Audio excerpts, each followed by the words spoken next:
नमस्कार, हमारे चैनल में आपका स्वागत है। आइए आज हम आपको भगवान कुबेर और शिव जी की एक अन्य कथा सुनाते हैं।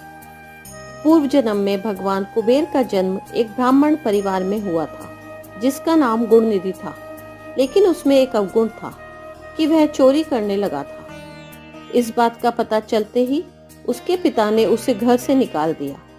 जब भटकते हुए वह एक शिव मंदिर में पहुंचा तो उसने मंदिर से प्रसाद चुराने की योजना बनाई।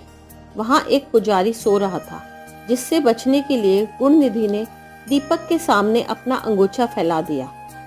लेकिन पुजारी ने उसे चोरी करते हुए पकड़ लिया और इसी हाथापाई में गुणनिधि की मृत्यु हो गई। मृत्यु के उपरांत जब यमदूत गुणनिधि को लेकर आ रहे थे तो दूसरी ओर से भगवान शिव के दूत भी आ रहे थे। भगवान शिव के दूतों ने गुणनिधि को भोलेनाथ के समक्ष प्रस्तुत किया। भोलेनाथ को ऐसा प्रतीत हुआ कि गुणनिधि ने अंगोछा बिछाकर उनके लिए जल रहे दीपक को बुझने से बचाया है। इसी बात से प्रसन्न होकर भगवान शिव ने गुणनिधि को कुबेर की उपाधि प्रदान करी, साथ ही देवताओं के धन का खजांची बनने का आशीर्वाद भी दिया। अगले जन्म में कुबेर देवताओं के धन के खजांची के रूप में पैदा हुए।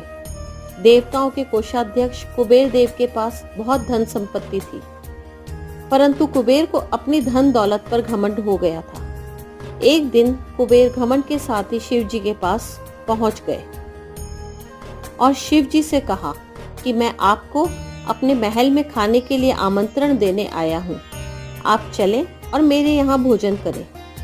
कुबेर देव ने शिव जी को पूरे परिवार के साथ भोजन का न्योता दिया।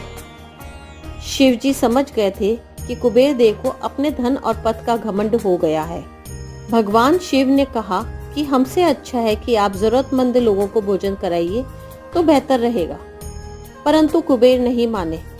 तब भगवान शिव ने सोचा कि कुबेर देव का घमंड दूर करना चाहिए।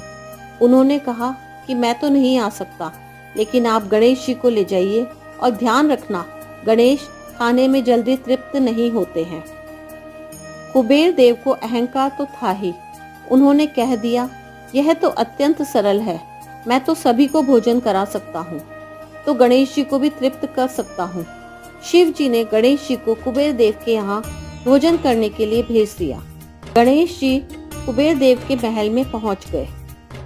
उसने गणपति जी को खाना खिलाना शुरू किया और वे खाते ही गए। कुबेर ने सैकड़ों रसोइयों की व्यवस्था करी और प्रचुर मात्रा में खाना बनाना शुरू किया। उन्होंने यह सारा भोजन गणपति जी को परोसा और वे खाते रहे। कुबेर चिंतित हो उठे और कहा, रुक जाओ, अगर तुम इतना खाओगे तो तुम्हारा पेट फट जाएगा।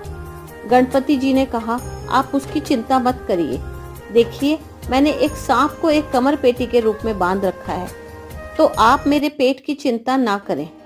मुझे भूख लगी है, मुझे खाना खिलाएं। आप ही ने कहा था कि आप मेरी भूख मिटा सकते हैं। कुबेर ने अपना सारा धन खर्च कर दिया। कहते हैं कि कुबेर ने दूसरे लोगों से भी भोजन मंगवा के गणपति जी को खिलाया। गणपति ने सारा भोजन करने के बाद कहा, मैं अभी भी भूखा हूँ, मेरा भोजन कहाँ है? तब कुबेर को अपने विचार के छोटेपन का एहसास हुआ और उसने शिव के सामने झुकते हुए कहा, मैं समझ गया, मेरा धन आपके सामने एक तिनके के समान भी नहीं है। जो आपने मुझे दिया उसी का कुछ अंश आपको वापस देकर मैंने खुद को एक महान भक्त समझने की गलती करी। कुबेर ने शिव जी से क्षमा मांगी और घमंड ना करने का संकल्प लिया। और इसी क्षण के बाद कुबेर के जीवन ने एक अलग ही दिशा ले ली। अगर आपको हमारे द्वारा सुनाई गई कथा पसंद आई हो तो कृपया हमारे चैनल को लाइक, शेयर, सब्सक्राइब करें और बेल आइकन प्रेस करें।